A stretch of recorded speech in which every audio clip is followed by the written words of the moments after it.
जंगल की रहस्यमयी आत्मा गांव के पास एक घना जंगल था जिसे लोग भूतिया जंगल कहते थे। कहते हैं कि वहां रात के समय अजीब सी आवाजें आती थी और पेड़ों के बीच एक सफेद साया चलता हुआ दिखता था। लोगों ने डर के मारे वहां जाना बंद कर दिया था।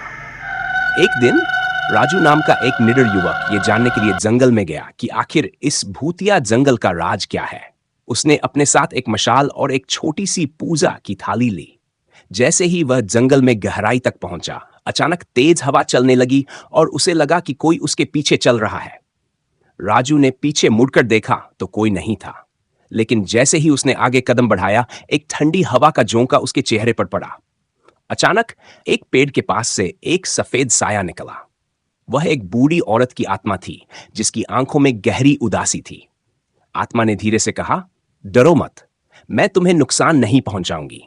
मैं यहां इसलिए भटक रही हूं क्योंकि वर्षों पहले गांव वालों ने मुझे चुड़ैल समझकर मार डाला था। मैं निर्दोष थी, मेरी आत्मा को शांति चाहिए। राजू ने उसकी मदद करने का वादा किया। वह गांव लौटा और वहां के बड़े बुजुर्गों को सारी बात बताई।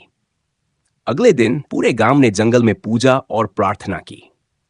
आत्मा ने सबको धन्यवाद दिया और धीरे धीरे सफेद रोशनी में विलीन हो गई। उस दिन के बाद जंगल से अजीब आवाजें आनी बंद हो गई और वह डरावना स्थान अब एक पवित्र स्थल बन गया।